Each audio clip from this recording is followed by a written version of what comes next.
It was the kind of morning that didn't hint at anything unusual. The sun was out, birds chirped through the windows, and the Carroway family kitchen buzzed with the usual weekend chaos. Melissa Carroway, 37, poured cereal for her son, packed snacks for her daughter's school project, and reminded her husband to check the mailbox before noon. There was laughter, noise, and the smell of cinnamon pancakes still hanging in the air. Melissa, dressed in jeans and a navy sweater, looked calm and content, exactly how a mother should look on a Saturday morning. But no one in that household could have known it would be the last time they'd see her like that. She told her family she was heading to Maple Ridge Mall, just 15 minutes away. Her daughter's 9th birthday was in 2 days, and Melissa wanted to pick up balloons, a cake, topper, and some last-minute gifts. "I won't be long," she said cheerfully, grabbing her purse, slipping into her sneakers, and calling over her shoulder to her husband, "Don't let them eat all the pancakes." She backed the blue Dodge minivan out of the driveway, waved, and disappeared around the corner just like she had hundreds of times before. There was nothing different about her tone, nothing urgent or worried in her face. But that was the last moment anyone saw Melissa alive. By early afternoon, her husband grew uneasy. Melissa hadn't answered any of his texts. He figured maybe her phone had died, or she was stuck in traffic. But by 7 p.m., with no word from her, panic set in. He called the mall, only to be told that no security cameras showed her entering the building.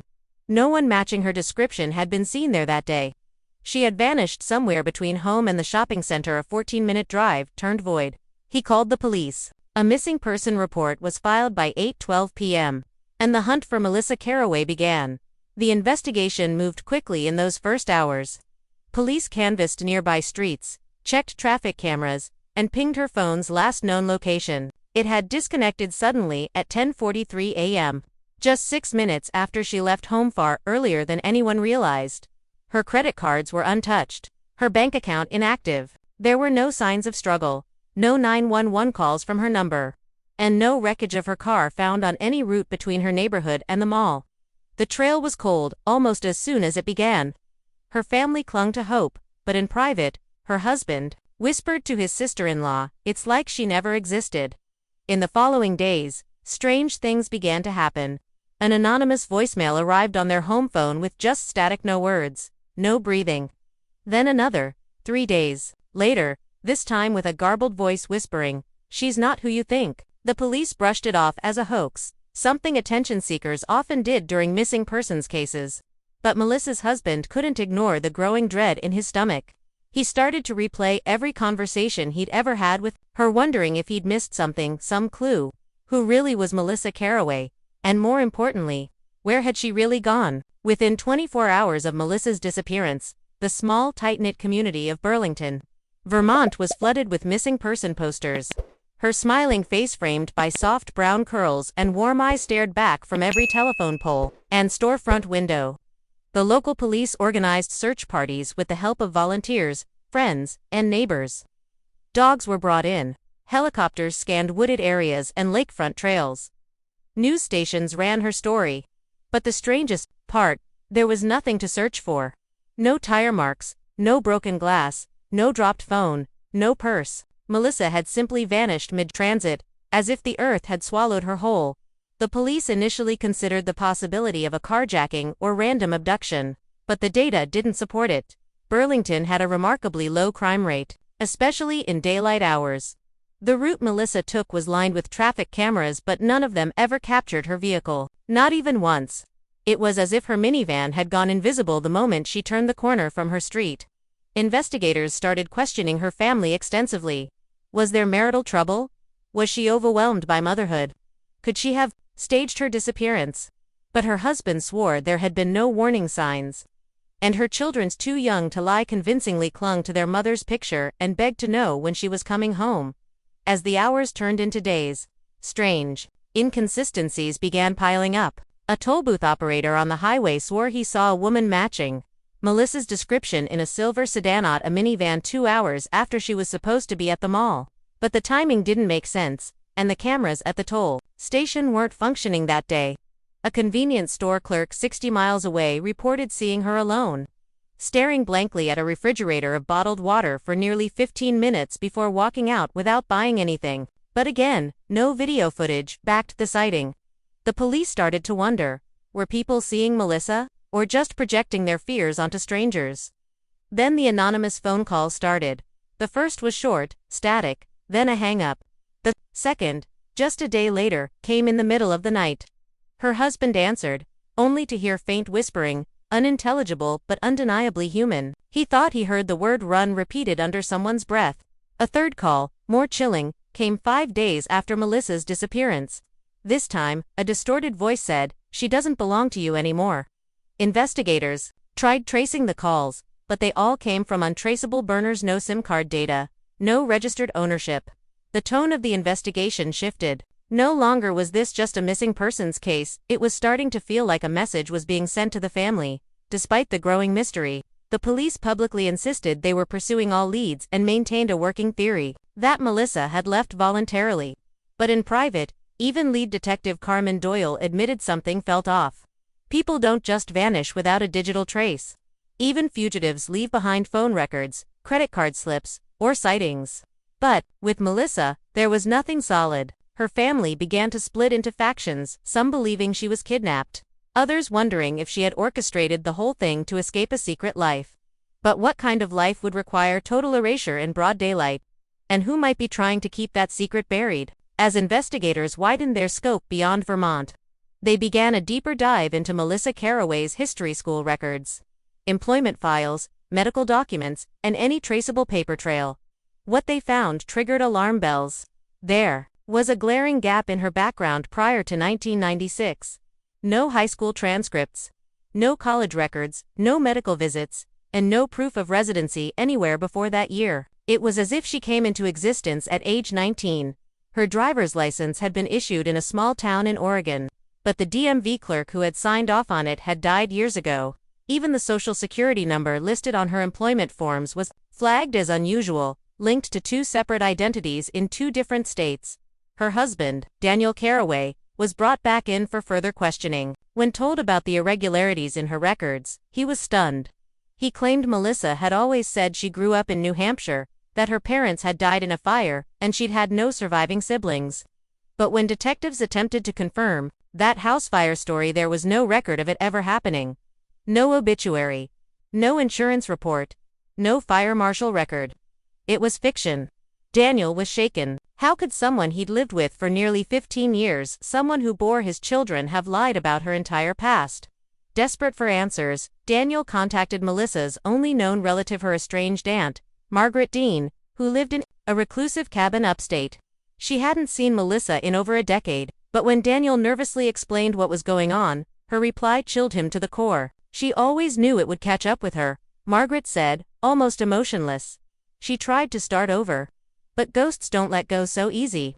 When asked what she meant, Margaret simply closed the door. That sentence stuck with Daniel. Ghosts don't let go so easy. Was she speaking metaphorically, or literally? Behind closed doors, the lead investigator brought in a federal liaison, someone with clearance to access sealed government archives. A week later, that liaison returned, with a single folder labeled Rachel Dean Redacted. Inside was a grainy passport photo of a woman who looked exactly like Melissa, but the name didn't match. Rachel Alina Dean. Born in 1980 in California. She had been listed as a person of interest in a joint federal investigation in 2002. The folder had only one legible sentence: operative compromised, disappeared after foreign intelligence breach. Status, unknown. Melissa, if that was even her name, had lived an entirely different life before becoming a suburban mother. The revelation sent shockwaves through the investigation. If Melissa had once been Rachel Dean, why had she gone to such lengths to erase her past? What exactly had she been involved in that required government secrecy and identity suppression? And most importantly, was her disappearance the result of someone finally catching up to her? Melissa's children were kept in the dark, but Daniel couldn't stop reading that redacted file over and over again. He kept hearing her voice in his head, every memory now tainted with doubt. The woman he loved, the mother of his children, had been living under a mask, and now that mask had finally cracked. It had been nearly 14 years since Melissa vanished, and the case had long gone cold. Her family had moved houses, grown older, tried to move on, but there was always a shadow hanging over everything. Her daughter, Lena, was now 22, and in college, still haunted by flashes of memories, her mother brushing her hair, humming softly in the kitchen, the way her smile would fade when no one was watching. Then, one morning, out of nowhere, Lena received a plain white envelope in her dorm mailbox. No return address. No note, just a storage unit key and a receipt for a facility located in Loveland, Colorado, dated the week before. Stunned, Lena drove straight home to show her father. His face went pale when he held the key. "This is her handwriting," he whispered, pointing at the faded initials scribbled on the back of the receipt. It read, MC for them. There was no family connection to Colorado. No explanation, but something in their gut told them this was no coincidence. Within 48 hours, father and daughter were on a plane, heading toward a mystery that had slept for over a decade, one that was suddenly, disturbingly awake again. The storage facility was small and remote, surrounded by dusty roads and wind-blown fences. The manager said the unit had been prepaid for 15 years in cash, and no one had ever accessed it since the day it was rented. The lock clicked open with the key Lena had received. What they found inside didn't just deepen the mystery, it shattered everything they thought they knew. There were dozens of cardboard boxes, neatly stacked and labeled with strange codes. Old journals, weathered with time, sat beside manila envelopes filled with surveillance photos of people neither of them recognized, some dated months before Melissa disappeared. In one corner was a small black burner phone, duct-taped inside. A book? When powered on, it displayed a single folder titled Audio Logs. There were over 30 voicemails, each more unsettling than the last. Some were just static. Others contained whispered voices warning her to stay underground. One stood out, recorded just days before her disappearance. A voice clearly Melissa's said, "If anything happens to me, they'll come for the kids. Don't trust the agency. I've left breadcrumbs. But only if you're ready to see." Her husband dropped the phone in disbelief. It wasn't just a warning. It was a puzzle left behind on purpose. What frightened Lena most was the final JOURNAL entry they found, scribbled hastily in the back of an old address book. It read, "The truth is layered. They'll bury it in silence. But the maps don't lie." Attached to the page was a folded map of Vermont, their hometown, marked with small red X's and one large circle labeled the basement. Neither of them knew what it meant at the time, but they would soon discover that while Melissa had disappeared from the world, she had left behind a trail of shadows, clues stitched into secrecy, and a silent scream hidden in plain sight. After returning from Colorado, Daniel and Lena couldn't stop thinking about the cryptic map found in Melissa's journal, the one with red X's scattered around their old hometown, and a single circle labeled the basement. It had to mean something. Daniel, now living alone in the same house they once shared as a family, began obsessing over the note. He had never noticed anything unusual in the basement, just exposed pipes, old paint cans, and dusty Christmas decorations. But now, every creak and shadow felt different. He decided to go back through the original house blueprints, something he hadn't done in over a decade. And what he found chilled him. There was no mention of a third room on the blueprint's layout, armed with a flashlight, a crowbar, and growing dread. Daniel returned to the basement alone. He ran his hands along the far wall, tapping it lightly until he heard a hollow sound, a section that didn't match the rest. With shaking hands, he pulled away some drywall and insulation. Behind it, tucked neatly and intentionally out of sight, was a sealed wooden door, reinforced with metal latches. The lock had no keyhole, just a magnetic panel. It looked too modern, too deliberate for a room that wasn't supposed to exist. The entire space had been hidden in plain sight, concealed beneath layers of normal. Eventually, with the help of a locksmith and a few close friends, Daniel managed to pry open the door. What lay inside was more than just a hidden storage room. It was a fully soundproofed chamber, lined with acoustic panels, corkboard walls covered in notes, and maps crisscrossed with red thread. On one table sat a collection of fake IDs, all with Melissa's face but under different names: Elena Ruiz, Sarah L.K. Marsh. Each had matching credentials, passports, driver's licenses, even employment papers. But what truly rattled Daniel was a stack of classified-looking documents, stamped with faded seals and phrases like "property of U.S. intelligence" and "eyes only." The room was also equipped with 3 old monitors, connected to cameras, hidden throughout their home: living room, backyard, front porch. Melissa had apparently been monitoring their house for years. Documenting visitors, delivery trucks, even the local mailman. She had notes scribbled beside certain dates. Blue sedan parked across the street again. Man ensued at meeting. Daniel realized this wasn't paranoia, it was surveillance born from fear. In the center of the room was a metal box labeled Final Contingency. Inside was a memory stick and a burner phone, both untouched, waiting for someone to find them. But the most disturbing detail wasn't the documents, or the IDs, or even the surveillance. It was the handwritten journal entries tacked across the wall. They weren't written like the others found in the storage unit. These were frantic, borderline manic. One read, "They know I know." Another simply said, "Safe for now, but not for long." And then, in red ink, across an entire page, "He wasn't who he said he was either." Daniel stood frozen, the pen still dangling from a pushpin in the wall. Was she talking about someone in the agency? Or was that a warning about someone much closer? The questions were only growing, and the answers seemed buried beneath layers of secrets no one was ever meant to uncover. The contents of the flash drive Daniel found in the hidden basement room were heavily encrypted. But with the help of a cybersecurity expert Lena knew from college, they were eventually able to decrypt several folders. What they uncovered was far beyond anything they had imagined. These weren't just files, they were internal reports, intercepted messages, and confidential mission briefings. It became clear, Melissa, under her previous alias, Rachel Dean, had once worked for a clandestine branch of U.S. intelligence that didn't officially exist. This shadow organization operated outside the standard channels, buried so deep that even other agencies had no record of it. It had no name, no emblem, and no oversight. One folder stood out, marked only with the letters Eclipse. Inside were fragmented surveillance reports on various covert operations across Central America, Eastern Europe, and the Middle East. It seemed Melissa had been embedded for nearly a decade before disappearing and starting her new life as a suburban wife and mother. But what was most alarming wasn't her involvement in these missions, it was what she discovered while inside. In one redacted report, a chilling line stood out. Asset Dean intercepted proof of internal compromise. Multiple directors flagged. Primary subject at risk. Melissa hadn't just been a spy, she had exposed something bigger. Something she wasn't supposed to see.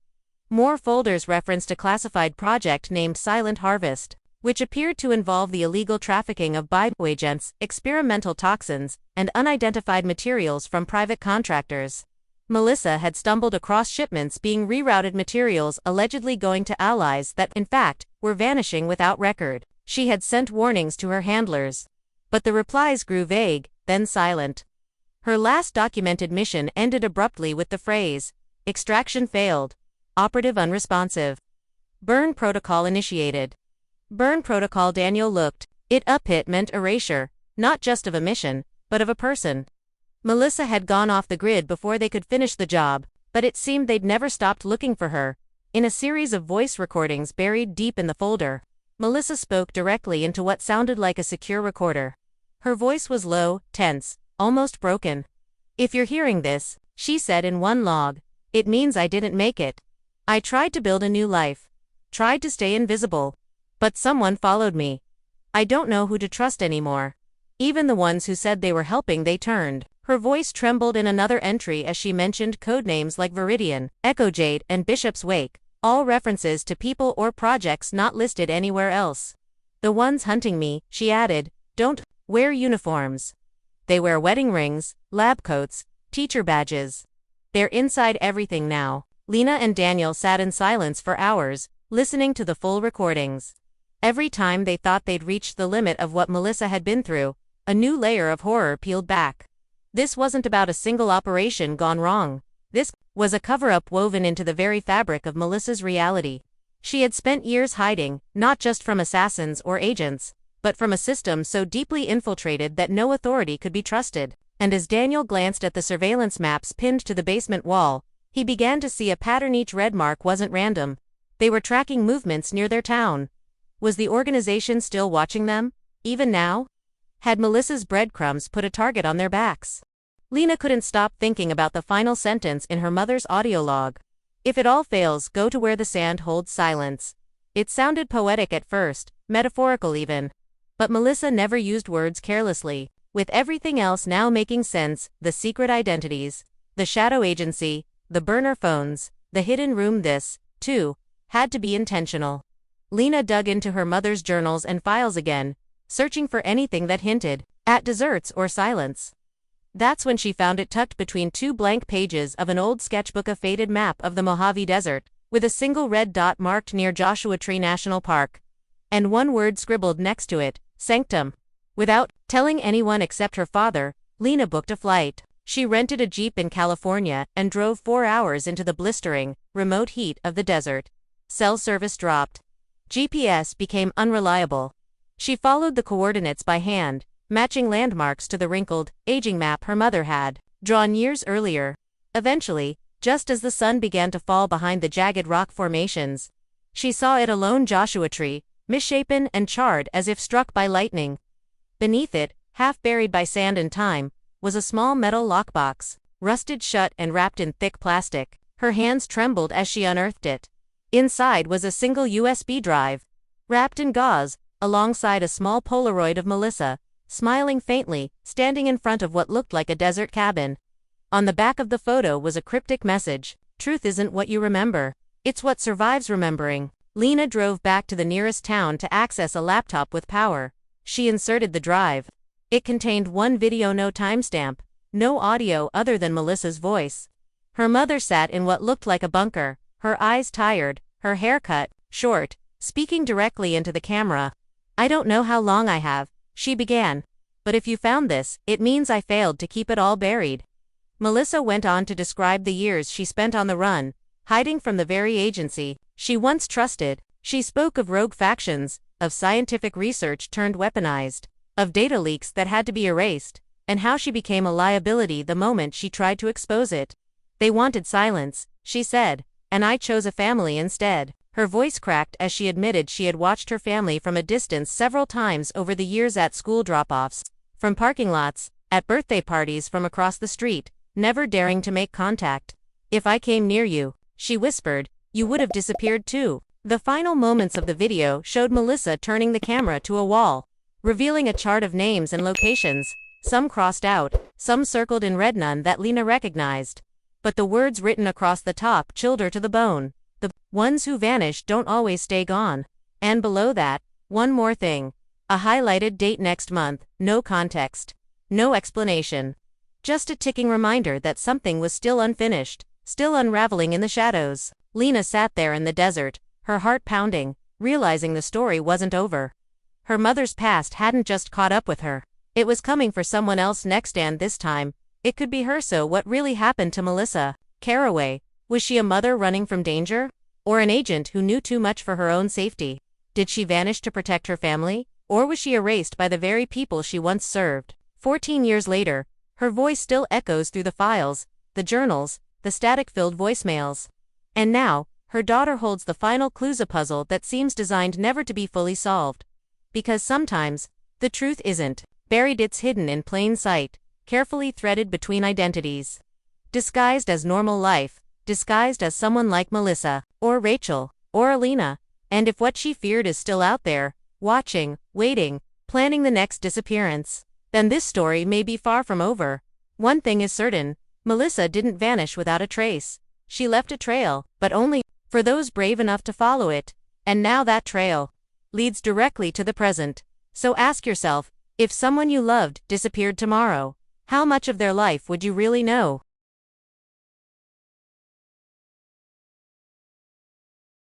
If you liked this video, don't forget to hit that like button, share it with your friends, and drop your thoughts in the comments below. Most importantly, subscribe and hit the bell icon so the next secret finds you first.